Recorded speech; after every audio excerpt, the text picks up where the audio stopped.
Terdengar nggak? Tidak, Bu. Hah? Tidak ada suaranya. Oh, tidak ada suaranya. Coba saya ini dulu. Saya audionya coba.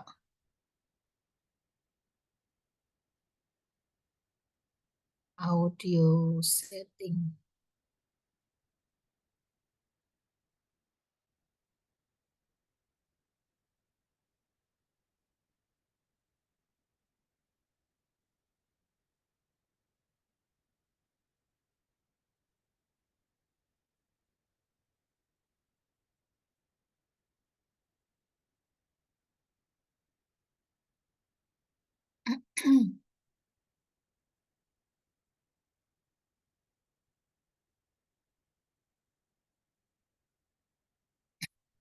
kenalan.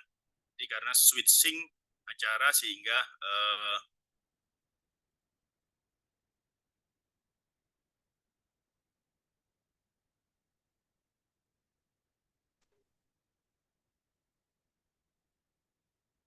topiknya kolposkopi. Kalau sekarang terdengar nggak? Gitu ya. Oke, kita bahas saja mengenai kolposkopi. Terdengar, Bu. Apa yang Oke. melihat alatnya kolposkopi kira-kira? Ada yang belum pernah lihat nggak? Ada yang belum pernah lihat nggak? Coba ngacung yang belum pernah lihat. Nggak apa-apa, belum pernah lihat kok. Belum pernah lihat alatnya kolposkopi. Jadi ya. Jadi kolposkopi itu apa, kita lihat ya slide berikutnya ya. Nah, ini loh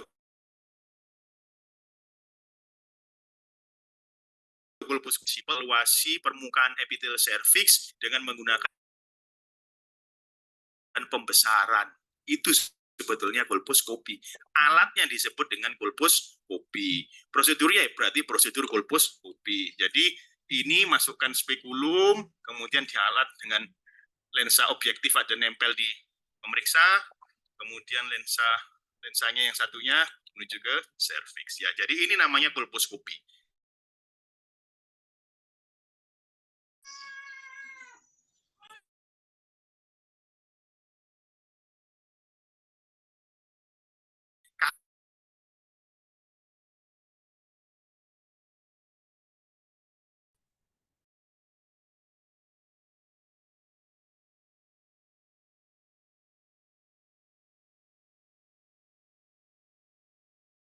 Apa itu? Mungkin canggih. Kalau rajanya lensa ya mungkin Jerman begitu ya, ada merek Jerman, ada merek Cina, ada merek Korea, tapi intinya adalah untuk melihat serviks dengan pembesaran ada dua lensa, lensa okuler dan lensa objektif. Ini diteropong begitu ya. Right? Nah, ini alatnya, ini yang paling sederhana ini lama ini baru canggih karena ada banyak sehingga menambah kenyamanan. Jadi ada light source-nya, sumber cahaya ada, dan ada green filter-nya. Kita lihat green.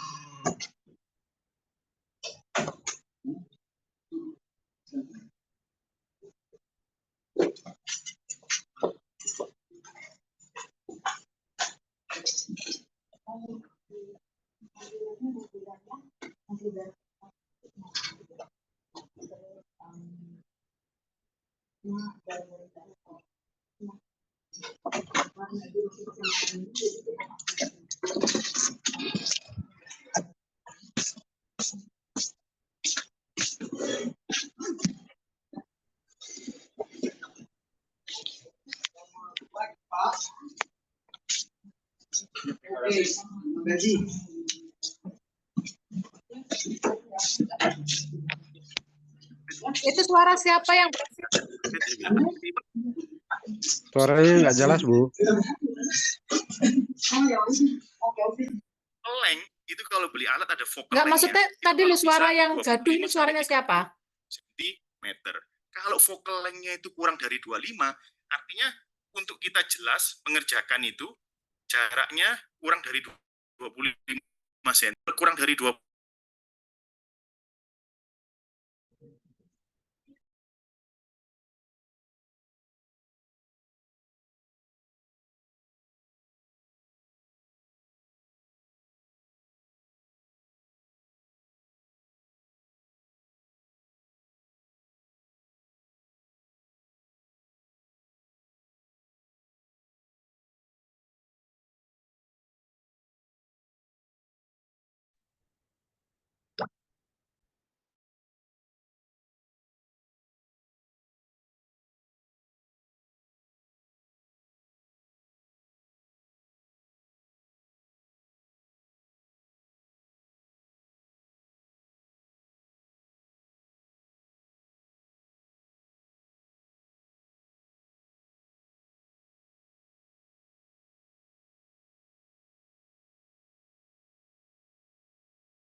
Suaranya nggak ada ya?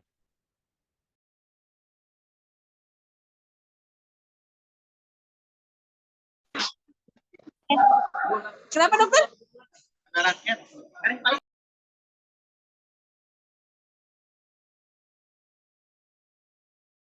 Suaranya.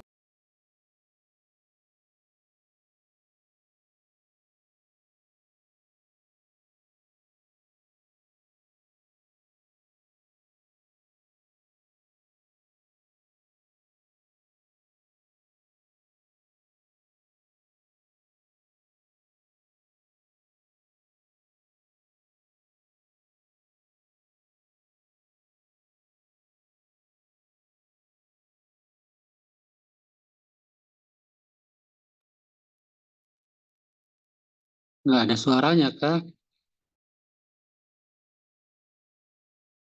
Ini high grade indikasi. Apa harus? Kenapa, Pak? Jawabnya bila ada fasilitas golpus kopi. Barusan tadi nggak ada suara, Bu. Jangan Sudah sampai ada, Bu, suaranya sudah ada. timur misalnya terpencil di mana ya. Mungkin Kemudian Bapak yang hasilnya low grade, ini internetnya nggak stabil golpus mungkin. kopi dikirim ke Surabaya begitu ya, kasihan pasiennya ke Surabaya hanya untuk golpus kopi. Jadi ini kalau fasilitasnya ada, inilah memang idealnya dilakukan golpus kopi. Ya, semua pap smear up normal. Slide. Nah, kita mulai pelan-pelan supaya kolposkopinya nanti cara membacanya kita bisa. Itu anatomi dan histologi serviks. Kita lihat di sini, ini adalah endocervix, epitelnya kolumner. Yang ini adalah ectocervix, epitelnya squamous.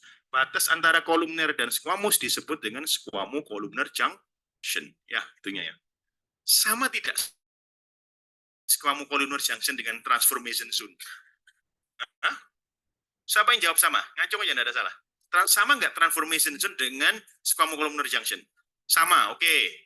Jawab sama. Ada yang bilang tidak sama? Nanti kita lihat ya, nanti kita lihat ya. Slide.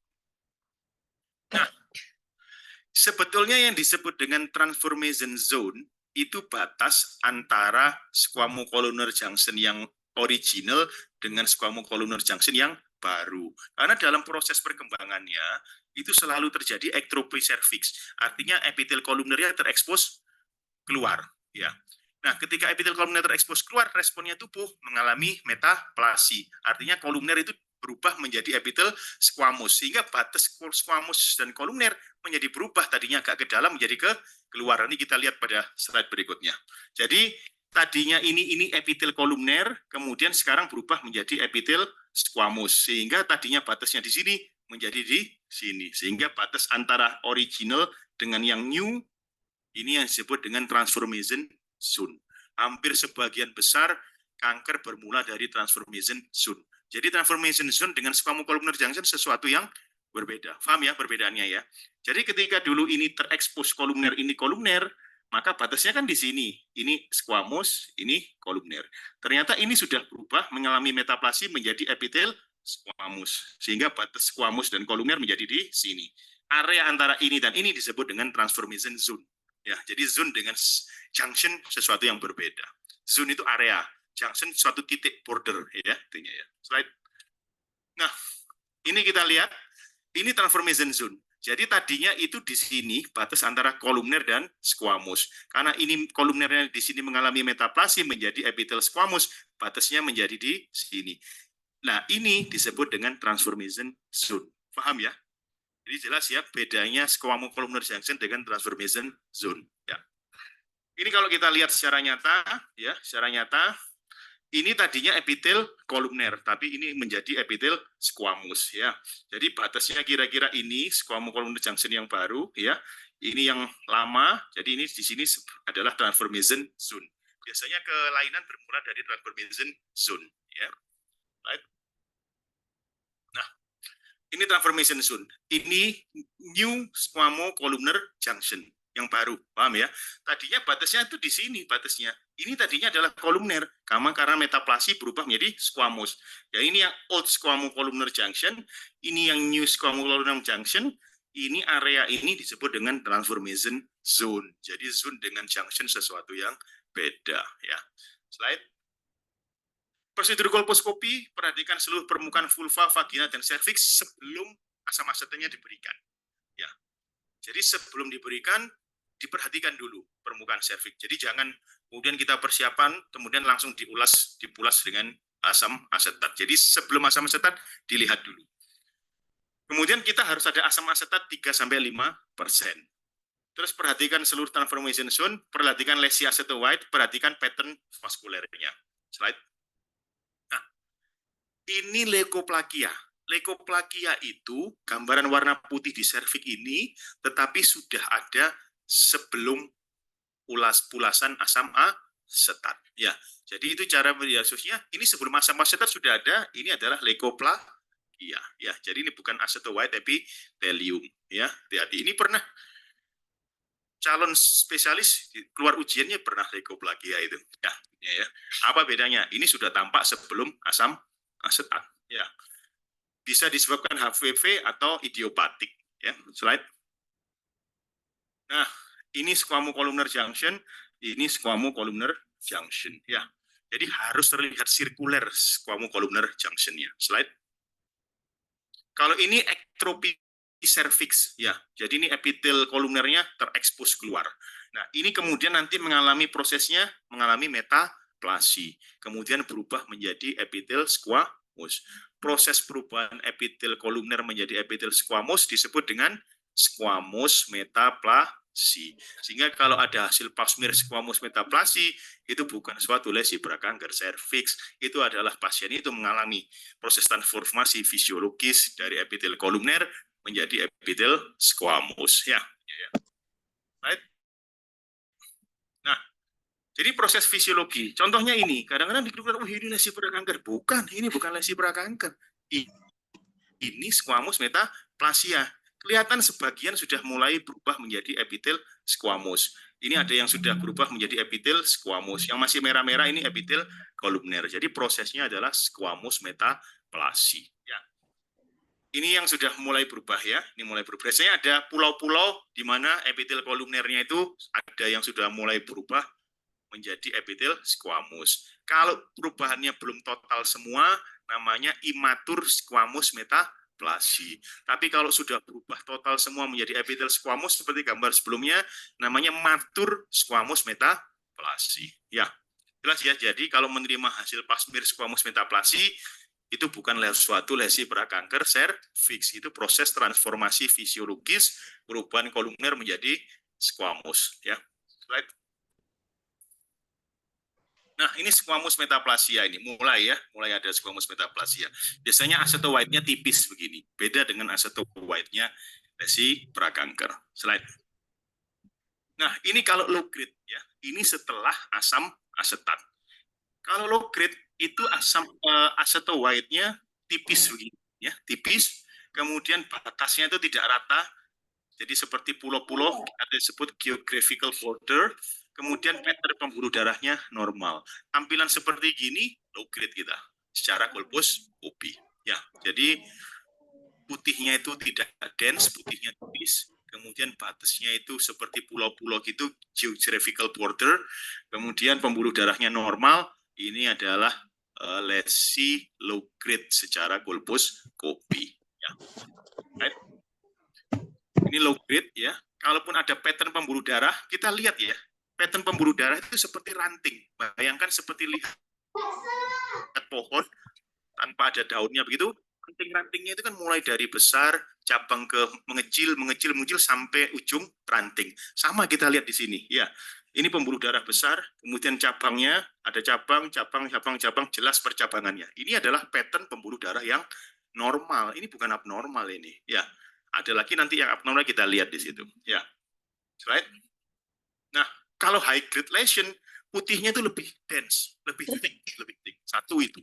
Kemudian yang kedua, ada internal border. Biasanya di antara yang putih luas ini, kemudian ada yang lebih dense lagi putihnya ini, internal border. Ya. Kemudian biasanya konturnya sudah tidak rata. Nah, ini keunggulannya yang kolposkopi dibanding yang video kolposkopi. Biasanya kalau yang high grade, konturnya tidak rata. Tapi kalau lihat dari video kolposkopi, itu gambarnya menjadi 2 dimensi. Kalau yang kolposkopi betulan, karena ada lensa okulernya, ada objektifnya, maka terlihat kontur gambarnya 3 dimensi. Cuman harganya lebih mahal memang. Nah, kalau vascular pattern-nya tadi yang low grade kan jelas ya, seperti percabangan itu urut dari besar, mengecil sampai ujung ranting, kira-kira demikian. Tetapi kalau yang high grade, mungkin ada mozaik seperti begini, mozaik, kotak-kotak begini, atau punctation-nya kasar, titik-titik kasar begini. Nah, ini kalau pembuluh darahnya pattern-nya seperti gini, very likely ini suatu high grade lesion, ya, secara kolposkopi. Slide. Nah, kalau membaca kolposkopi, itu ada dua kesimpulannya. Kolposkopinya ini memuaskan, atau kolposkopinya ini tidak memuaskan. Memuaskan itu apa? Memuaskan siapa? Memuaskan pasiennya atau memuaskan dokternya? Tidak. Artinya kolposkopinya ini adekuat untuk dibaca. Syaratnya apa? Semua transformation zone terlihat. Ini transformation zone-nya terlihat. Squamous-columnar junction terlihat secara sirkuler. Ini kan terlihat ini. Yang new, ya, yang new terlihat. Ya, ini disebut dengan satisfactory. Kalau satisfactory baru bisa dibaca apakah ini low grade, apakah ini high grade, dan lain-lain. Kalau unsatisfactory tidak usah dibaca. Sekaligus reminding, kalau membaca hasil pap smear, jangan langsung conclusion-nya. Tetapi biasanya setelah identitas, itu ada pertama yang dilaporkan oleh dokter spesialis PA-nya itu adequacy of specimen. Spesimennya ini adekuat atau tidak? Disebut adekuat kalau ada komponen ectocervix dan endocervixnya dari pasmir. Ketika itu hasil pasmirnya kesimpulannya spesimen tidak adekuat, hati-hati dengan kesimpulan yang menyimpulkan. Misalnya tidak adekuat, tapi kesimpulannya normal. Jangan stop mengeksplor kita. Hati-hati pasiennya. Ya. Jadi kita tuh terlalu biasa membaca conclusion-nya ya. Termasuk jurnal kita langsung conclusion-nya ya. Saya pribadi langsung baca conclusion-nya ya, itunya ya. Jadi conclusion-nya apa? Padahal dokter saya ini melaporkan loh di situ adequacy of specimen tidak adekuat ya, hati-hati ya.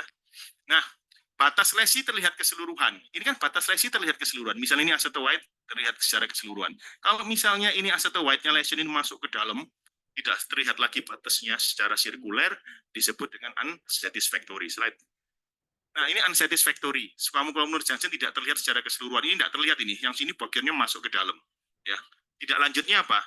Konisasi. Jadi disebut memuaskan atau adekuat ketika batas lesinya terlihat jelas secara sirkuler, ketika squamous-columnar junction yang new maupun yang old terlihat, semua transformation zone terlihat. Itulah kolposkopinya adekuat, hasilnya representatif. Ya. Slide. Jadi, apa yang kita kerjakan pada saat kolposkopi?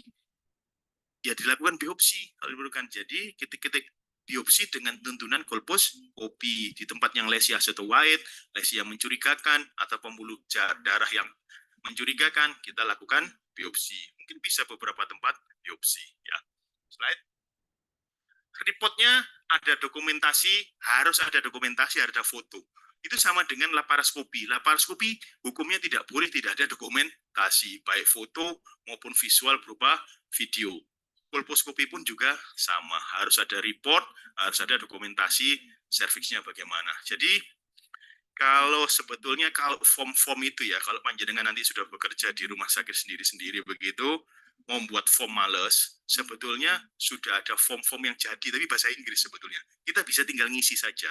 Itu biasanya di program PDF filler. Kalau ada PDF fillernya, itu pasti formnya bisa, mungkin ya memang langganan $8 apa-apa, tapi formnya itu bisa ngisi, tidak buat sendiri begitu. Namanya bisa ngisi, ini yang bisa nanti jadi formnya bagus secara online begitu. Tapi kalau bisa buat sendiri lebih bagus. Ya, slide. Jadi itu mungkin kira-kira pendahuluan kolposkopi, sambil nanti kalau yang sudah ke polionkologi, ginekologi mungkin bisa lebih mendalami tentang kolposkopi. Itulah kolposkopi. Terima kasih. Assalamualaikum warahmatullahi wabarakatuh. Terima kasih. Tepuk tangan Dr. Ramana. Saya ulang lagi ya, Bapak Ibu. Bentar. Ya, Bu. Iya, Bu, iya, Bu.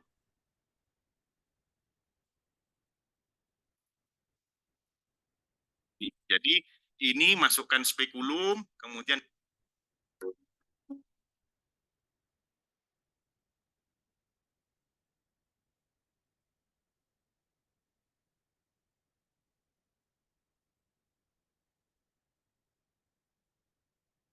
Hilang.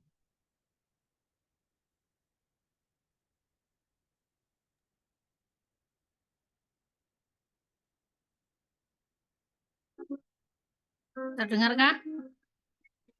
Ya, kok sudah.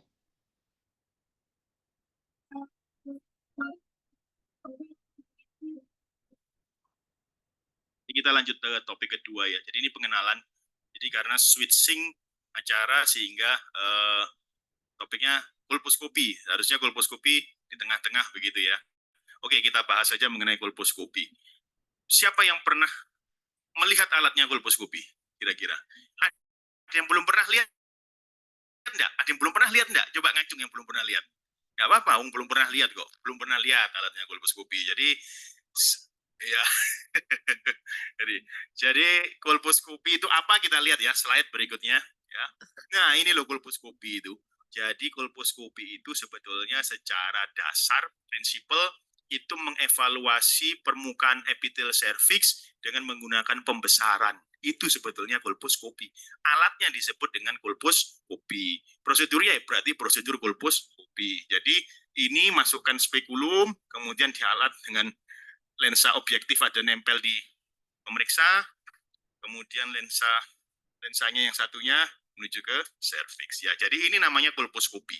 Kapan dilakukan kolposkopi itu? Apa semua wanita dilakukan kolposkopi? Kapan kira-kira? Ada yang bisa kira-kira? Ada yang beride? Rizal, yang mau ujian. Kapan dilakukan kolposkopi?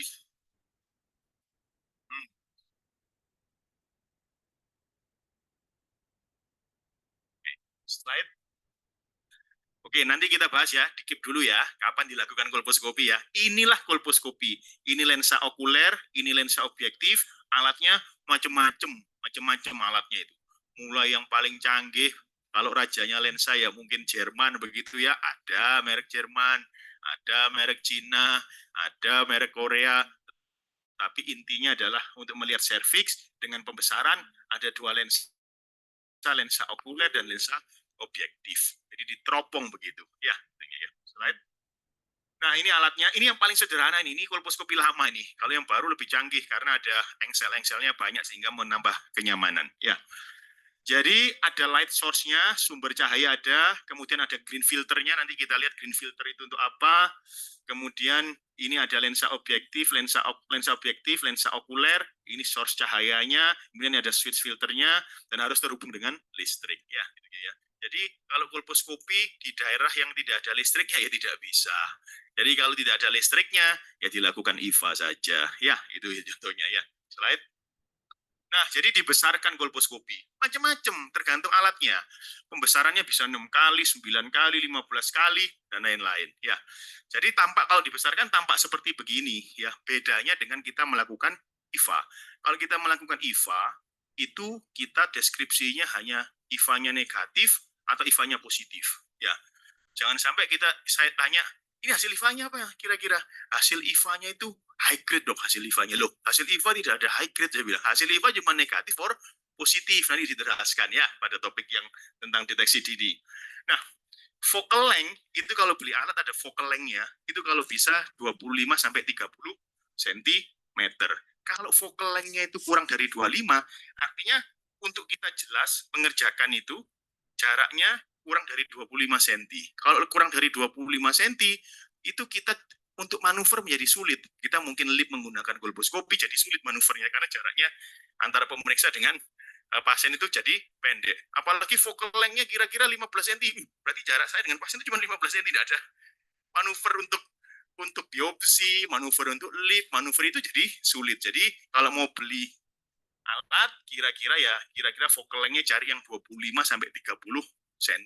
Tapi kalau fokalnya berapa? 1 meter, jaraknya jauh dengan pasiennya 1 meter, ya nggak bisa ngerjakannya itu. Jadi nanti kalau misalnya mau beli alat ya seperti itu. Jadi intinya adalah pembesaran serviks secara visual. Nah, kemudian green filter apa gunanya? Itu ada switch filternya, ada grid switch, lampu hijau atau lampu normal. Green filter untuk melihat pembuluh darah. Gambaran pembuluh darah seperti gini, mosaikism sangat jelas dengan green filter. Tinggal di switch saja. Oh, jadi green. Oh, jadi lampu warna biasa begitu. Coba nanti yang sudah berkesempatan di melihat kolposkopi. Slide. Nah, ada lagi kolposkopi digital. Canggih kolposkopi digital. Apa bedanya kira-kira kalau kolposkopi digital? Apa bedanya? Yang tidak ada tampak di sini apa? Hah? tidak ada lensa okuler dan objektif ya kan hanya satu lensa saja. Ya. Apa kira-kira beda utamanya dengan kolposkopi yang kemudian ada lensa okuler dan objektif? Ini gambarnya keren ini, tripodnya bisa langsung diolah. Biasanya setiap alat ada programnya.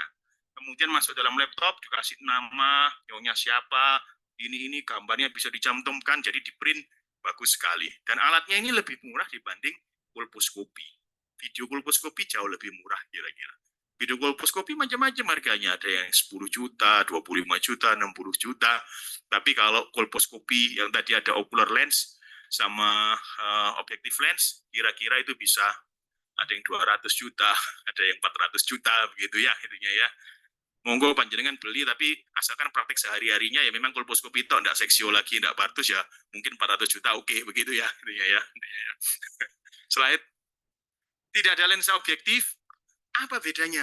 Gambarnya harus disalurkan ke layar laptop, layarnya mau ditunjukin ke pasien di TV boleh, tetapi kalau kita melihat di layar, gambarnya menjadi 2 dimensi, seperti kita melihat TV. Ngerti maksudnya ya? Beda kalau misalnya ada okuler objektifnya, itu ada depth-nya, ada kedalaman, ada kontur, dan lain-lain. Nah ini memang plus minusnya antara video kolposkopi, harganya lebih ekonomis, dengan yang kolposkopi yang harganya ratusan juta. Ya, coba gambar balik lagi. Nah ini kan nggak bisa. Ini harus disalurkan ke laptop, salurkan ke komputer, dan gambar yang kita lihat di sini, itu ya 2 dimensi gambarnya, bukan 3 dimensi seperti kolposkopi. Slide. Nah, aksesorisnya harus ada printer karena documented.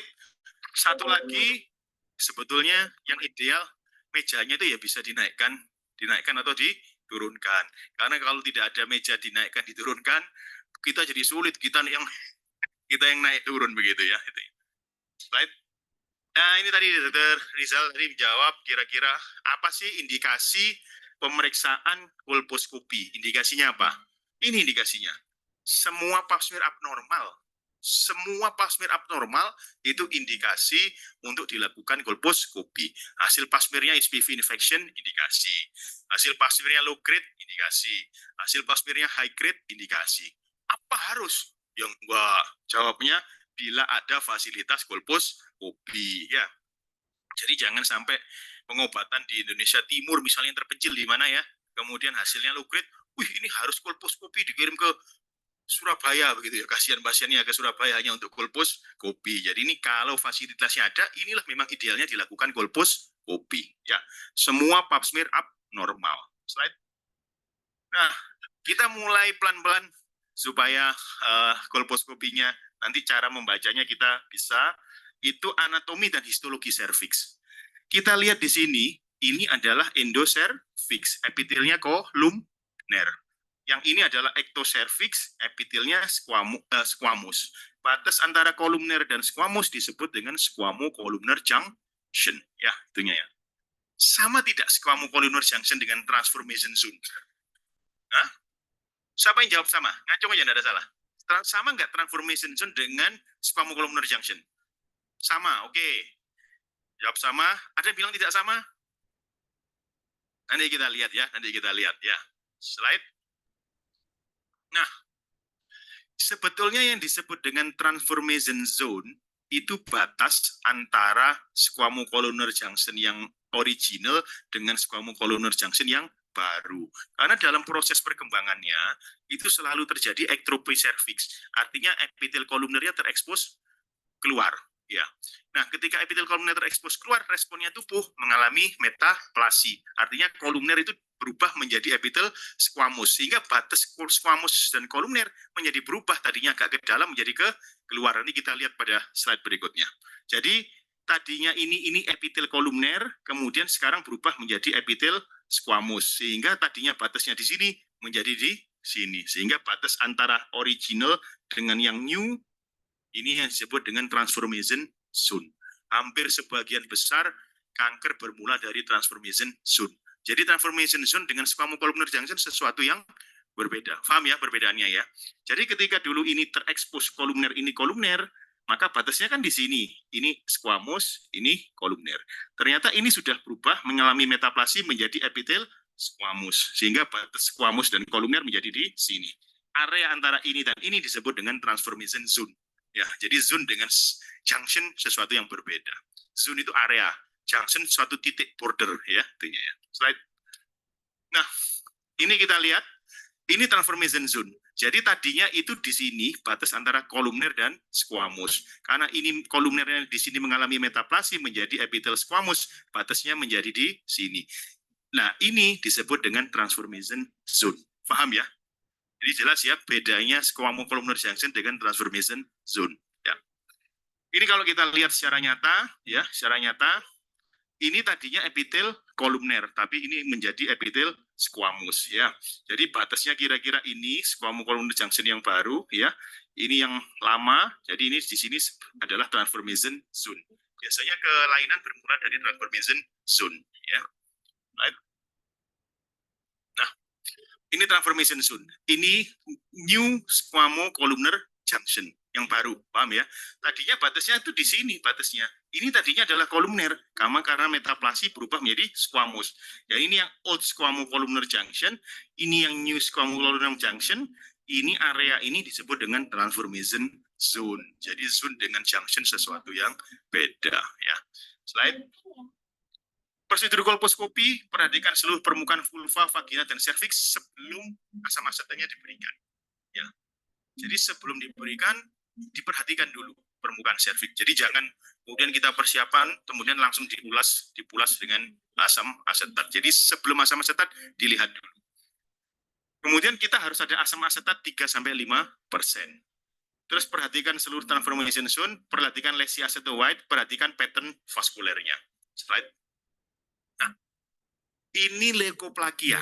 Leukoplakia itu gambaran warna putih di serviks ini, tetapi sudah ada sebelum pulasan asam asetat. Ya, jadi itu cara beriasusnya. Ini sebelum asam asetat sudah ada. Ini adalah leukoplakia. Ya, jadi ini bukan acetoide tapi epithelium. Ya, hati-hati. Ini pernah calon spesialis keluar ujiannya pernah leukoplakia itu. Ya. Apa bedanya? Ini sudah tampak sebelum asam asetat, ya. Bisa disebabkan HPV atau idiopatik, ya. Slide. Nah, ini squamocolumnar junction, ini squamocolumnar junction, ya. Jadi harus terlihat sirkuler squamocolumnar junction-nya. Slide. Kalau ini ektropi cervix, ya. Jadi ini epitel kolumnernya terekspos keluar. Nah, ini kemudian nanti mengalami prosesnya, mengalami metaplasi. Kemudian berubah menjadi epitel squamous. Proses perubahan epitel kolumner menjadi epitel squamous disebut dengan squamous metaplasi. Sehingga kalau ada hasil pap smear squamous metaplasi, itu bukan suatu lesi prakanker serviks. Itu adalah pasien itu mengalami proses transformasi fisiologis dari epitel kolumner menjadi epitel squamous. Ya. Right? Nah, jadi proses fisiologi, contohnya ini, kadang-kadang dikira ini lesi prakanker. Bukan, ini bukan lesi prakanker. Ini squamous metaplasia. Kelihatan sebagian sudah mulai berubah menjadi epitel squamous. Ini ada yang sudah berubah menjadi epitel squamous. Yang masih merah-merah ini epitel kolumner. Jadi prosesnya adalah squamous metaplasi. Ya. Ini yang sudah mulai berubah ya. Ini mulai berubah. Biasanya ada pulau-pulau di mana epitel kolumnernya itu ada yang sudah mulai berubah menjadi epitel squamous. Kalau perubahannya belum total semua, namanya imatur squamous metaplasi. Tapi kalau sudah berubah total semua menjadi epitel squamous seperti gambar sebelumnya, namanya matur squamous metaplasi. Ya, jelas ya. Jadi kalau menerima hasil pap smear squamous metaplasi, itu bukan suatu lesi prakanker serviks. Itu proses transformasi fisiologis perubahan kolumner menjadi squamous. Ya, slide. Nah, ini squamous metaplasia ini mulai ada squamous metaplasia. Biasanya acetoide-nya tipis begini, beda dengan acetoide-nya lesi prakanker. Slide. Nah, ini kalau low grade ya. Ini setelah asam asetat. Kalau low grade itu acetoide-nya tipis begini ya, tipis.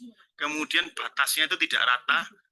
Jadi seperti pulau-pulau ada disebut geographical border, kemudian pattern pembuluh darahnya normal. Tampilan seperti gini low grade kita secara kolposkopi. Ya, jadi putihnya itu tidak dense, putihnya tipis, kemudian batasnya itu seperti pulau-pulau gitu, geographical border, kemudian pembuluh darahnya normal, ini adalah lesi low grade secara kolposkopi ya. Slide. Ini low grade ya. Kalaupun ada pattern pembuluh darah, kita lihat ya. Pattern pembuluh darah itu seperti ranting. Bayangkan seperti lihat pohon tanpa ada daunnya begitu, ranting-rantingnya itu kan mulai dari besar, cabang ke mengecil, mengecil sampai ujung ranting. Sama kita lihat di sini, ya. Ini pembuluh darah besar, kemudian cabangnya ada cabang, jelas percabangannya. Ini adalah pattern pembuluh darah yang normal. Ini bukan abnormal ini, ya. Ada lagi nanti yang abnormal kita lihat di situ, ya. Right? Nah, kalau high grade lesion, putihnya itu lebih dense, lebih thick. Satu itu. Kemudian yang kedua, ada internal border. Biasanya di antara yang putih luas ini, kemudian ada yang lebih dense lagi putihnya ini, internal border. Ya. Kemudian biasanya konturnya sudah tidak rata. Nah, ini keunggulannya yang kolposkopi dibanding yang video kolposkopi. Biasanya kalau yang high grade, konturnya tidak rata. Tapi kalau lihat dari video kolposkopi, itu gambarnya menjadi 2 dimensi. Kalau yang kolposkopi betulan, karena ada lensa okulernya, ada objektifnya, maka terlihat kontur gambarnya 3 dimensi. Cuma harganya lebih mahal memang. Nah, kalau vascular pattern-nya tadi yang low grade kan jelas ya, seperti percabangan itu urut dari besar, mengecil sampai ujung ranting, kira-kira demikian. Tetapi kalau yang high grade, mungkin ada mozaik seperti begini, mozaik, kotak-kotak begini, atau punctation-nya kasar, titik-titik kasar begini. Nah, ini kalau pembuluh darahnya pattern-nya seperti gini, very likely ini suatu high grade lesion ya secara kolposkopi. Ya. Nah, kalau membaca kolposkopi itu ada 2 kesimpulannya. Kolposkopinya ini memuaskan atau kolposkopinya ini tidak memuaskan. Memuaskan itu apa? Memuaskan siapa? Memuaskan pasiennya atau memuaskan dokternya? Tidak. Artinya kolposkopinya ini adekuat untuk dibaca. Syaratnya apa? Semua transformation zone terlihat. Ini transformation zone-nya terlihat. Squamocolumnar junction terlihat secara sirkuler. Ini kan terlihat ini. Yang new terlihat ya. Ini disebut dengan satisfactory. Kalau satisfactory baru bisa dibaca apakah ini low grade, apakah ini high grade dan lain-lain. Kalau unsatisfactory tidak usah dibaca. Sekaligus reminding, kalau membaca hasil pap smear, jangan langsung conclusion-nya. Tetapi biasanya setelah identitas, itu ada pertama yang dilaporkan oleh dokter spesialis PA-nya itu adequacy of specimen. Spesimennya ini adekuat atau tidak? Disebut adekuat kalau ada komponen ectocervix dan endocervixnya dari pap smear. Ketika itu hasil pap smear-nya kesimpulannya spesimen tidak adekuat, hati-hati dengan kesimpulan yang menyimpulkan. Misalnya tidak adekuat, tapi kesimpulannya normal. Jangan stop mengeksplor kita. Hati-hati pasiennya. Ya. Jadi kita itu terlalu biasa membaca conclusion-nya ya. Termasuk jurnal kita langsung conclusion-nya ya. Saya pribadi langsung baca conclusion-nya ya, itunya ya. Jadi conclusion-nya apa? Padahal dokter saya ini melaporkan loh di situ adequacy of specimen tidak adekuat ya. Hati-hati ya. Nah, batas lesi terlihat keseluruhan. Ini kan batas lesi terlihat keseluruhan. Misalnya ini acetoid terlihat secara keseluruhan. Kalau misalnya ini acetoid-nya lesion ini masuk ke dalam, tidak terlihat lagi batasnya secara sirkuler, disebut dengan unsatisfactory. Slide. Nah, ini unsatisfactory. Squamocolumnar junction tidak terlihat secara keseluruhan. Ini tidak terlihat ini. Yang sini bagiannya masuk ke dalam. Ya. Tidak lanjutnya sasi. Jadi disebut memuaskan atau adekuat ketika batas lesinya terlihat jelas secara sirkuler, ketika squamocolumnar junction yang new maupun yang old terlihat, semua transformation zone terlihat. Itulah kolposkopinya adekuat, hasilnya representatif. Ya. Slide. Jadi, apa yang kita kerjakan pada saat kolposkopi? Ya, dilakukan biopsi. Jadi, kita biopsi dengan tuntunan kolposkopi di tempat yang lesi acetoid, lesi yang mencurigakan, atau pembuluh darah yang mencurigakan, kita lakukan biopsi. Mungkin bisa beberapa tempat biopsi. Ya. Slide. Reportnya ada dokumentasi, harus ada dokumentasi, ada foto. Itu sama dengan laparoskopi. Laparoskopi hukumnya tidak boleh tidak ada dokumentasi, baik foto maupun visual berupa video. Kolposkopi pun juga sama, harus ada report, harus ada dokumentasi serviksnya bagaimana. Jadi kalau sebetulnya kalau form-form itu ya, kalau panjenengan nanti sudah bekerja di rumah sakit sendiri-sendiri begitu, mau membuat form males, sebetulnya sudah ada form-form yang jadi, tapi bahasa Inggris sebetulnya. Kita bisa tinggal ngisi saja. Itu biasanya di program PDF filler. Kalau ada PDF fillernya, itu pasti formnya bisa, mungkin ya memang langganan $8 apa-apa, tapi formnya itu bisa ngisi, tidak buat sendiri begitu. Namanya bisa ngisi, ini yang bisa nanti jadi formnya bagus secara online begitu. Tapi kalau bisa buat sendiri lebih bagus. Ya, slide. Jadi itu mungkin kira-kira pendahuluan kolposkopi, sambil nanti kalau yang sudah ke polionkologi, ginekologi mungkin bisa lebih mendalami tentang kolposkopi. Itulah kolposkopi. Terima kasih. Assalamualaikum warahmatullahi wabarakatuh. Terima kasih. Tepuk tangan untuk Dr. Rahmana. Oke, saya coba cari yang ini ya, pembacaan USG sebentar.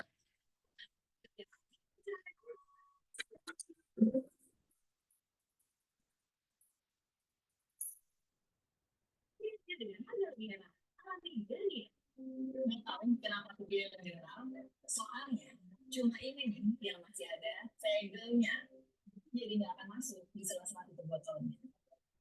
Siapa bilang untuk buat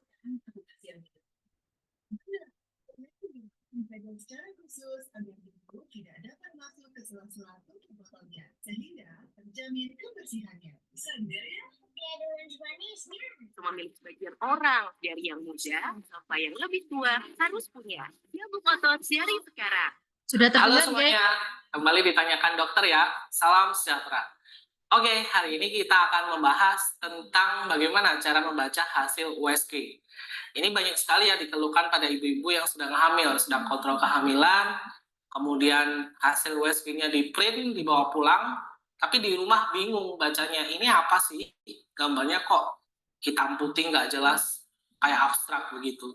Nah, pada video kali ini kita akan membahas bagaimana sih kita membaca hasil USG, kemudian informasi apa yang kita bisa dapat dari USG ini. Minimal Anda bisa cocokkan ya nanti pembahasan kita pada video ini dengan hasil USG Anda kalau Anda sudah pernah melakukan USG.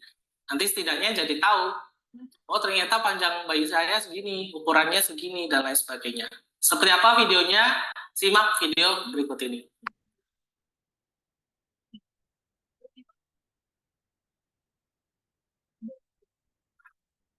Jadi begini ya, pertama bahwa USG ini pasti Anda hampir semuanya tahu ya. USG ada pemeriksaan penunjang, dia memakai gelombang suara, kemudian dipantulkan oleh organ tubuh kita sehingga menghasilkan gambar. Nah, USG ini adalah pemeriksaan yang rutin. Kalau saat Anda hamil, pasti Anda pernah melakukan pemeriksaan USG, entah itu 1 kali, 2 kali, atau bahkan setiap bulan. Ada beberapa saran, anjuran bahwa USG ini sebaiknya dilakukan secara rutin. Kalau misalnya pada pedoman Kementerian Kesehatan, setidaknya Anda harus melakukan USG 4 kali selama hamil. Kapan saja itu? Yang pertama adalah pada saat trimester pertama, kurang dari 12 minggu. Anda harus melakukan USG minimal 1 kali. Kemudian pada trimester kedua, sebelum 28 minggu atau 7 bulan, Anda melakukan USG 1 kali. Kemudian 2 kali pada trimester ketiga, sebelum 36 minggu dan setelah 36 minggu. Tujuan pemeriksaan USG sebenarnya tidak hanya untuk melihat apakah kehamilannya bagus apa enggak, tapi sebenarnya USG ini penting juga untuk melihat kondisi bayinya bagaimana, kemudian kondisi ketuban, kondisi hari-hari, kemudian tali pusatnya bagaimana, dan bahkan bisa mendeteksi jenis kelamin si janin. Bagi Anda yang ibu sedang hamil, sebaiknya lakukan USG minimal 4 kali ya. Kalau misalnya dilakukan setiap bulan bagaimana? Aman saja, jadi nggak apa-apa kalau misalnya pengen setiap bulan pun tidak masalah. Nah, pada pemeriksaan USG sebenarnya ada beberapa yang harus diketahui. Biasanya kalau Anda habis USG kemudian di print hasilnya biasanya gambarnya hitam putih ya. Nah, hitam putih itu sebenarnya ada maknanya. Yang pertama, kalau misalnya warnanya gelap, hitam, itu menandakan adanya cairan. Yang gelap ini biasanya seperti ketuban atau cairan amnion, itu biasanya warnanya lebih gelap. Kemudian kalau misalnya warnanya abu-abu, samar-samar begitu, biasanya itu jaringan, bisa berupa si janinnya sendiri atau mungkin bakal janin yang ada di kantong, atau mungkin tubuh kita, tubuh si janin itu biasanya kelihatan warnanya agak abu-abu. Kemudian kalau misalnya hasilnya putih sekali, itu menunjukkan tulang si janin. Jadi 3 warna ini pasti Anda temui dari hasil gambar USG itu tadi. Sebenarnya dari hasil USG ini banyak sekali yang bisa diukur, seperti dari kepala janin, tulang panjang janin, panjang badannya, dan lain sebagainya. Namun di sini saya akan memudahkan Anda supaya lebih paham, lebih gampang memahaminya. Saya bagi menjadi 3 kategori, yaitu adalah berat janin, perkiraan berat janin, kemudian perkiraan usianya, dan juga panjang. Karena 3 poin ini sebenarnya yang paling penting Anda ketahui. Kalau misalnya dokter USG pasti ada beberapa yang dicek untuk mencari 3 poin ini, yaitu berat janin, kemudian usia kehamilan, usia janinnya, dan juga panjang janinnya. Nah, kalau Anda lihat di hasil USG, sebenarnya ada tuh hasil USG kan ada yang tulisan paling atas seperti berikut. Ini sebenarnya hanya identitas ibu, kemudian mungkin Anda mencantumkan tempat Anda periksanya, dokter yang periksa, dan lain sebagainya. Ini tidak terlalu penting, Anda bisa abaikan. Yang penting adalah hasil pemeriksaan yang ada pada bagian kotaknya itu. Ada beberapa angka-angka yang mungkin Anda sendiri juga bingung, ya kita nanti akan bahas itu.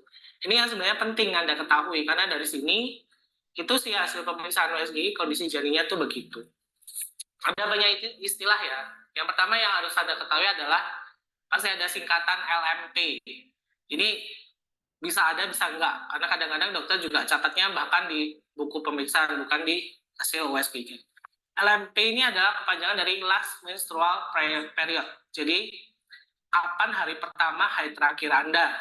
Itu tanggal. Biasanya hasilnya berupa tanggal. Misalnya 12 September 2019 itu. Kemudian ada juga EDD, Estimated Delivery Date, atau hari perkiraan janin Anda lahir.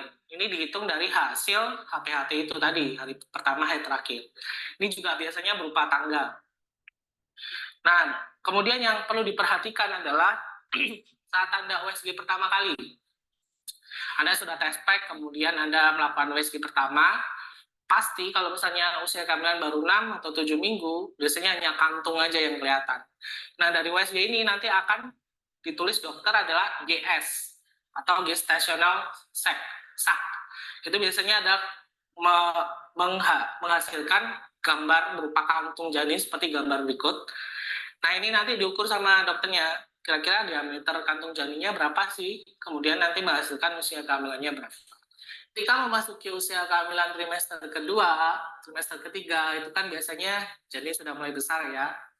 Kemudian beberapa organ tubuh, kepala, badan, tangan, kaki, itu sudah kelihatan. Nah, karena sudah kelihatan begitu, tentunya pengukurannya juga lebih banyak. Yang dilihat saat USG itu juga lebih banyak lagi.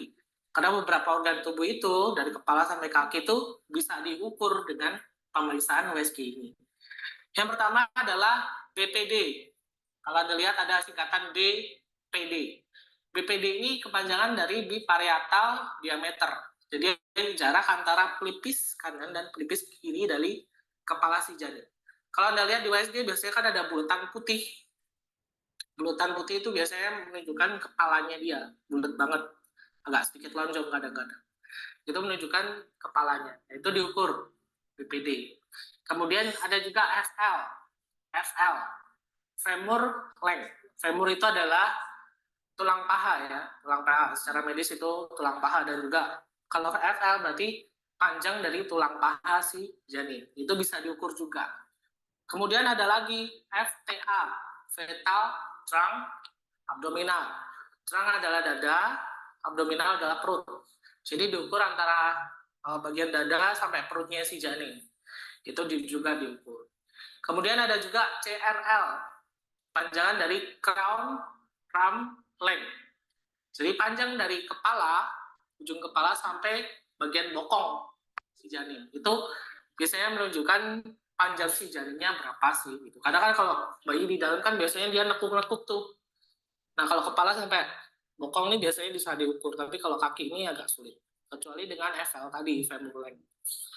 Kemudian ada juga pengukuran HC, singkatan HC, head circumferential. Jadi dia diukur bulatan kepalanya itu berapa. lingkar kepalanya itu berapa.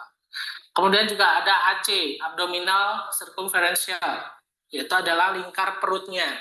Jadi lingkar perutnya ini berapa, diukur juga. Pengukuran ini penting karena nanti akan menghasilkan beberapa poin yang wajib Anda ketahui tadi, yaitu berat janin, panjang janin, dan juga usia kehamilan. Kalau berat janin, singkatannya di USG adalah FW, atau juga EFW. FW ini adalah fetal weight, atau EFW ini estimate fetal weight, berat janinnya. Kemudian ada juga singkatan GA, poin kedua yang penting juga, GA, gestational age, atau perkiraan berapa sih umur janin di dalam perut itu, apakah sesuai dengan perhitungan usia kehamilannya, seperti itu. Itu nanti ketemu ukurannya, oh ini si janin di dalam sudah 23 minggu berapa hari, itu kelihatan. Seperti itu. Nah, ukuran-ukuran tadi mungkin agak bingung ya. Mungkin nanti di tengah-tengah saya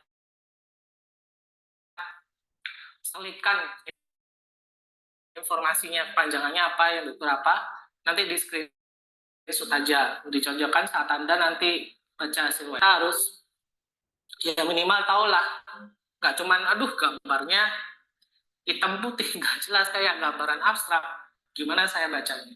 Ternyata bacanya adalah dengan beberapa singkatan tadi, karena dokter periksa, kemudian diukur, oh ini kelihatan diukur, jadilah kesimpulan beberapa tulisan yang Anda baca di hasil USG-nya.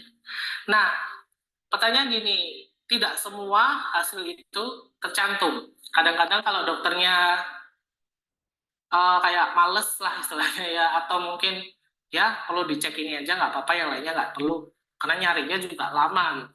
Kadang-kadang cuma beberapa poin aja, seperti BPD, kemudian FL, femur length, dan lain sebagainya, nggak semuanya. Tapi ada juga kalau misalnya dokternya niat, kemudian punya waktunya lebih banyak, pasiennya nggak terlalu banyak, bisa diceknya juga banyak. Gitu. Jadi hampir semuanya nanti bisa dicek sama dokternya, sehingga nanti ketemulah kesimpulan, oh berat bayinya segini sih, oh panjangnya segini sih, oh usia kehamilannya segini, oh cocok. Nanti ketemu, oh usia kehamilannya memang segini rata-rata. Beda-beda sih, cuma nanti akan ketemu rata-ratanya. Ya bedanya paling berapa hari atau seminggu gitu. Jadi hasilnya ketemu. Kemudian dicocokkan dengan usia kehamilan, ya sesuai. Ini jadinya kesimpulannya jadinya berkembang dengan baik. Selain pemeriksaan itu tentunya juga usia jenis kelamin. Usia kehamilan masuk 4 bulan, 5 bulan, itu biasanya sudah kelihatan. Cewek apa cowok, tapi kadang-kadang ini juga tergantung posisi si janinnya. Kalau dia pahannya ngapit, ya kita nggak bisa lihat kelaminnya gitu. Tapi kalau dia ngangkang, biasanya itu lebih mudah. Jadi kira-kira begitu ya beberapa cara Anda membaca hasil USG. Singkatan-singkatan, kepanjangannya apa, dan tujuan dicek itu sebenarnya apa. Mungkin agak rumit ya, saya mohon maaf kalau penjelasannya kurang begitu jelas. Karena sebenarnya untuk pembahasan USG ini perlu pelajaran yang agak lama gitu. Jadi perlu sekolah, perlu ini, dan lain sebagainya. Tapi ya semoga informasi yang sedikit ini bisa Anda cerna, bisa Anda praktekkan. Oh ternyata ini ya hasil USG saya, kondisi janinnya gini ya, ternyata panjangnya, beratnya, usia kehamilannya segini. Itu aja cukup, itu sudah bagus. Begitu videonya, semoga bermanfaat. Nanti kalau misalnya masih ada bingung, komen aja di kolom komentar. Semoga kita bisa ketemu lagi di video kita berikutnya. Sampai jumpa. Ya, salam sejahtera. Oke, hari ini kita akan membahas tentang bagaimana cara membaca hasil USG. Ini banyak sekali ya dikeluhkan pada ibu-ibu yang sedang hamil, sedang kontrol kehamilan, kemudian hasil USG-nya di print, dibawa pulang, tapi di rumah bingung bacanya, ini apa sih? Gambarnya kok hitam putih nggak jelas, kayak abstrak begitu. Nah, pada video kali ini kita akan membahas bagaimana sih kita membaca hasil USG, kemudian informasi apa yang kita bisa dapat dari USG ini. Minimal Anda bisa cocokkan ya nanti pembahasan kita pada video ini dengan hasil USG Anda kalau Anda sudah pernah melakukan USG. Nanti setidaknya jadi tahu, oh ternyata panjang bayi saya segini, ukurannya segini, dan lain sebagainya. Seperti apa videonya? Simak video berikut ini.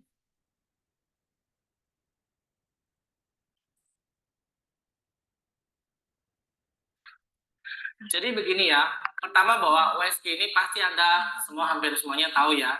USG ada pemeriksaan penunjang, dia memakai gelombang suara, kemudian dipantulkan oleh organ tubuh kita sehingga menghasilkan gambar.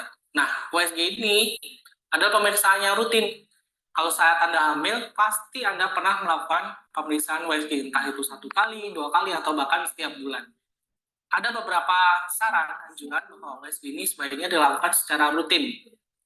Kalau misalnya pada pedoman Kementerian Kesehatan, setidaknya Anda harus melakukan USG 4 kali selama hamil. Kapan saja itu? Yang pertama adalah pada saat trimester pertama, kurang dari 12 minggu. Anda harus melakukan USG minimal 1 kali. Kemudian pada trimester kedua, sebelum 28 minggu atau 7 bulan, Anda melakukan USG 1 kali. Kemudian 2 kali pada trimester ketiga, sebelum 36 minggu dan setelah 36 minggu. Tujuan pemeriksaan USG sebenarnya tidak hanya untuk melihat ada isi ulangnya, hanya Rp3.500. Putar, sobek, keluar. Baru. Apakah kehamilannya bagus apa enggak. Tapi sebenarnya USG ini penting juga untuk melihat kondisi bayinya bagaimana, kemudian kondisi ketuban, kondisi hari-hari, kemudian tali pusatnya bagaimana, dan bahkan bisa mendeteksi jenis kelamin si janin. Bagi Anda yang ibu sedang hamil, sebaiknya lakukan USG minimal 4 kali ya. Kalau misalnya dilakukan setiap bulan bagaimana? Aman saja, jadi nggak apa-apa kalau misalnya pengen setiap bulan pun tidak masalah. Nah, pada pemeriksaan USG sebenarnya ada beberapa yang harus diketahui. Biasanya kalau Anda habis USG kemudian di print hasilnya biasanya gambarnya hitam putih ya. Nah, hitam putih itu sebenarnya ada maknanya. Yang pertama, kalau misalnya warnanya gelap, hitam, itu menandakan adanya cairan. Yang gelap ini biasanya seperti ketuban atau cairan amnion, itu biasanya warnanya lebih gelap. Kemudian kalau misalnya warnanya abu-abu, samar-samar begitu, biasanya itu jaringan, bisa berupa si janinnya sendiri atau mungkin bakal janin yang ada di kantong, atau mungkin tubuh kita, tubuh si janin itu biasanya kelihatan warnanya agak abu-abu. Kemudian kalau misalnya hasilnya putih sekali, itu menunjukkan tulang si janin. Jadi 3 warna ini pasti Anda temui dari hasil gambar USG itu tadi. Sebenarnya dari hasil USG ini banyak sekali yang bisa diukur, seperti dari kepala janin, tulang panjang janin, panjang badannya, dan lain sebagainya. Namun di sini saya akan memudahkan Anda supaya lebih paham, lebih gampang memahaminya. Saya bagi menjadi 3 kategori, yaitu adalah berat janin, perkiraan berat janin, kemudian perkiraan usianya, dan juga panjang. Karena 3 poin ini sebenarnya yang paling penting Anda ketahui. Kalau misalnya dokter USG pasti ada beberapa yang dicek untuk mencari 3 poin ini, yaitu berat janin, kemudian usia kehamilan, usia janinnya, dan juga panjang janinnya. Nah, kalau Anda lihat di hasil USG, sebenarnya ada tuh hasil USG kan ada yang tulisan paling atas seperti berikut. Ini sebenarnya hanya identitas ibu, kemudian mungkin Anda mencantumkan tempat Anda periksanya, dokter yang memeriksa, dan lain sebagainya. Ini tidak terlalu penting, Anda bisa abaikan. Yang penting adalah hasil pemeriksaan yang ada pada bagian kotaknya itu. Ada beberapa angka-angka yang mungkin Anda sendiri juga bingung, ya kita nanti akan bahas itu. Ini yang sebenarnya penting Anda ketahui, karena dari sini itu sih hasil pemeriksaan USG, kondisi janinnya tuh begitu. Ada banyak istilah ya. Yang pertama yang harus Anda ketahui adalah pasti ada singkatan LMP. Ini bisa ada, bisa enggak. Karena kadang-kadang dokter juga catatnya bahkan di buku pemeriksaan, bukan di hasil USG. LMP ini adalah kepanjangan dari last menstrual period. Jadi, kapan hari pertama haid terakhir Anda? Itu tanggal. Biasanya hasilnya berupa tanggal. Misalnya 12 September 2019 itu. Kemudian ada juga EDD, Estimated Delivery Date, atau hari perkiraan janin Anda lahir. Ini dihitung dari hasil HT-HT itu tadi, hari pertama haid terakhir. Ini juga biasanya berupa tanggal. Nah, kemudian yang perlu diperhatikan adalah saat Anda USG pertama kali. Anda sudah tes pack, kemudian Anda melakukan USG pertama, pasti kalau misalnya usia kehamilan baru 6 atau 7 minggu, biasanya hanya kantung aja yang kelihatan. Nah, dari USG ini nanti akan ditulis dokter adalah GS atau gestational sac. Itu biasanya ada menghasilkan gambar berupa kantung janin seperti gambar berikut. Nah, ini nanti diukur sama dokternya. Kira-kira diameter kantung janinnya berapa sih? Kemudian nanti menghasilkan usia kehamilannya berapa. Ketika memasuki usia kehamilan trimester kedua, trimester ketiga, itu kan biasanya janin sudah mulai besar ya. Kemudian beberapa organ tubuh, kepala, badan, tangan, kaki, itu sudah kelihatan. Nah, karena sudah kelihatan begitu, tentunya pengukurannya juga lebih banyak. Yang dilihat saat USG itu juga lebih banyak lagi. Karena beberapa organ tubuh itu, dari kepala sampai kaki itu bisa diukur dengan pemeriksaan USG ini. Yang pertama adalah BPD. Kalau Anda lihat ada singkatan BPD. BPD ini kepanjangan dari biparietal diameter. Jadi jarak antara pelipis kanan dan pelipis kiri dari kepala si janin. Kalau Anda lihat di USG biasanya kan ada bulatan putih. Bulatan putih itu biasanya menunjukkan kepalanya dia, bulat banget, agak sedikit lonjong kadang-kadang. Itu menunjukkan kepalanya. Itu diukur BPD. Kemudian ada juga FL, femur length. Femur itu adalah tulang paha ya, tulang paha. Secara medis itu tulang paha, dan juga kalau FL berarti panjang dari tulang paha si janin. Itu bisa diukur juga. Kemudian ada lagi FTA, fetal trunk abdominal. Trunk adalah dada, abdominal adalah perut. Jadi diukur antara bagian dada sampai perutnya si janin. Itu juga diukur. Kemudian ada juga CRL, panjangan dari crown, rump, length. Jadi panjang dari kepala, ujung kepala sampai bagian bokong si janin. Itu biasanya menunjukkan panjang si janinnya berapa sih gitu. Karena kan kalau bayi di dalam kan biasanya dia nekuk-nekuk tuh. Nah, kalau kepala sampai bokong ini biasanya bisa diukur, tapi kalau kaki ini agak sulit. Kecuali dengan FL tadi, femur length. Kemudian ada juga pengukuran HC, singkatan HC, head circumferential. Jadi dia diukur bulatan kepalanya itu berapa, lingkar kepalanya itu berapa. Kemudian juga ada AC, abdominal circumferential, yaitu adalah lingkar perutnya. Jadi lingkar perutnya ini berapa, diukur juga. Pengukuran ini penting karena nanti akan menghasilkan beberapa poin yang wajib Anda ketahui tadi, yaitu berat janin, panjang janin, dan juga usia kehamilan. Kalau berat janin, singkatannya di USG adalah FW, atau juga EFW. FW ini adalah fetal weight, atau EFW ini estimate fetal weight, berat janinnya. Kemudian ada juga singkatan GA, poin kedua yang penting juga, GA, gestational age, atau perkiraan berapa sih umur janin di dalam perut itu, apakah sesuai dengan perhitungan usia kehamilannya, seperti itu. Itu nanti ketemu ukurannya, oh ini si janin di dalam sudah 23 minggu berapa hari, itu kelihatan. Seperti itu. Nah, ukuran-ukuran tadi mungkin agak bingung ya. Mungkin nanti di tengah-tengah saya selipkan informasinya, panjangannya apa, yang diukur apa, nanti di screenshot aja, dicocokkan saat Anda nanti baca hasil USG-nya. Tentunya pemeriksaan ini adalah penting, karena kita harus ya minimal tahulah, nggak cuman aduh gambarnya hitam putih, nggak jelas kayak gambaran abstrak, gimana saya bacanya. Ternyata bacanya adalah dengan beberapa singkatan tadi, karena dokter periksa, kemudian diukur, oh ini kelihatan diukur, jadilah kesimpulan beberapa tulisan yang Anda baca di hasil USG-nya. Nah, pertanyaan gini, tidak semua hasil itu tercantum. Kadang-kadang kalau dokternya kayak males lah istilahnya ya, atau mungkin ya perlu dicek ini aja, nggak apa-apa, yang lainnya nggak perlu, karena nyarinya juga lama gitu. Kadang-kadang cuma beberapa poin aja, seperti BPD, kemudian FL, femur length, dan lain sebagainya, nggak semuanya. Tapi ada juga kalau misalnya dokternya niat, kemudian punya waktunya lebih banyak, pasiennya nggak terlalu banyak, bisa diceknya juga banyak gitu. Jadi hampir semuanya nanti bisa dicek sama dokternya, sehingga nanti ketemulah kesimpulan, oh berat bayinya segini sih, oh panjangnya segini sih, oh usia kehamilannya segini, oh cocok. Nanti ketemu, oh usia kehamilannya memang segini rata-rata. Beda-beda sih, cuma nanti akan ketemu rata-ratanya Ya bedanya paling berapa hari atau seminggu gitu. Jadi hasilnya ketemu. Kemudian dicocokkan dengan usia kehamilan, ya sesuai. Ini jadinya kesimpulannya jadinya berkembang dengan baik. Selain pemeriksaan itu tentunya juga usia jenis kelamin. Usia kehamilan masuk 4 bulan, 5 bulan, itu biasanya sudah kelihatan.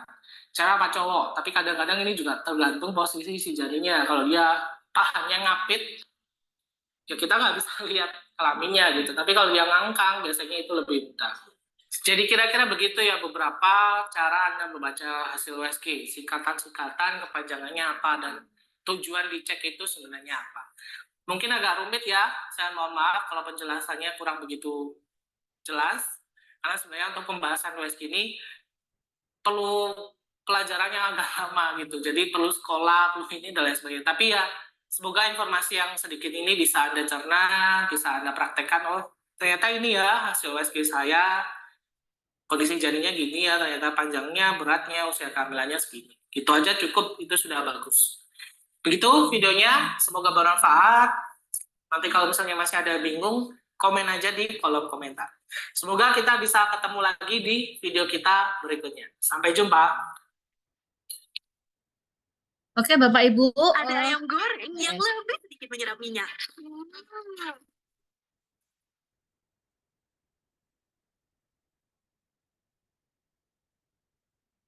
Masih gabung Bapak Ibu?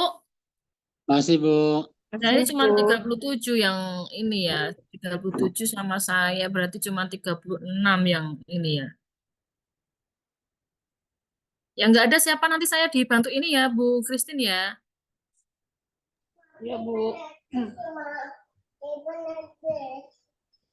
Bapak Ibu topik yang apa namanya yang agak butuh apa ya istilahnya pembelajaran ulang topik 2 tadi terkait dengan pembacaan USG dan juga kolposkopi ya.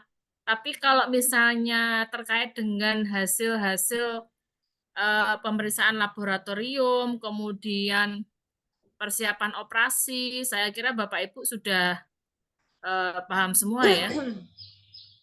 Ada yang di rumah sakit kan? Ada yang kerja di rumah sakit kan? Ini banyak kan? Ada, Bu. Ada, Bu. Ya. Ada, Ya. Bu. Ada, Bu. Di ruang bedah ada nggak yang di ruang bedah? Atau mungkin justru malah ada yang di ruang obsin? Di bangsal obsin maksudnya atau bangsal mata ada nggak?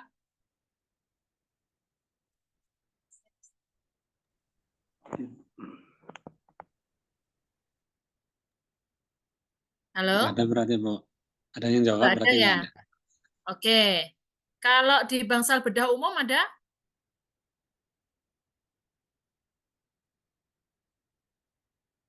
Nggak ada juga. Oke, ya. Baik, nanti terkait dengan yang hasil pembacaan hasil pemeriksaan laboratorium dan persiapan operasi, tolong nanti masing-masing mencari ya. Contoh real misalnya di kasus-kasus maternity. Contoh misalnya hasil pemeriksaan laboratorium tentang apa? Contohnya misalnya tentang CA cervix atau mungkin tentang kasus-kasus obstetri ya gitu. Kanker ovarium misalnya. Terus kemudian terkait dengan persiapan operasi, apa saja yang harus disiapkan terkait dengan pelaksanaan sebelum operasi itu. Ya nanti silakan masing-masing dibuat, terus kemudian dikumpulkan ke Sipen, biar Sipen nanti kirim ke email saya gitu. Aten nggih? Baik, Bu. Ya, oke. Ya, Bu. Kuliah saya akhiri nggih, nggak usah sampai dilanjutkan nanti habis maghrib. Nanti saya soalnya ada Zoom lagi jam 7 nggih. Gitu. Terima kasih Bapak Ibu, selamat sore. Assalamualaikum warahmatullahi wabarakatuh. Waalaikumsalam. By the way, ada yang mau Selamat malam. ditanyakan Terima nggak? kasih, Bu. Nggak ada ya? Oke. Matur suwun. Sami-sami, Bu. Sami-sami, Bu. Sama, Bu. Suruh ngapain tadi ya? Ya saya juga nggak tahu loh. Tiba-tiba. Saya juga tadi kurang dengar, Mas. Tolong kalau ada yang dengar bisa di-share. Kirain lagi tanya-tanya siapa yang dia orang opsi siapa nih. Habis itu kok langsung dikumpulin aja. Kalau nggak salah itu tadi disuruh cari pemeriksaan laboratorium kasus objin kayak CA cervix atau CA ovarium ke apa gitu, sama disuruh persiapan operasi. Itu sih kalau yang tak tangkep. Betul, Bu. Oke. Ya, Oke, kasusnya Mbak di, Bella. tulis di inilah biar nggak lupa, tulis di grup yang Ya, tulis di grup ya biar nggak lupa, nanti kita bisa lupa lagi. Oke. Terima kasih. Terima kasih Mbak Bella. Terima kasih semuanya. oke baca semuanya. Selamat malam, Pak. Selamat malam. Pak Domingus, tunggu ya. Yuk.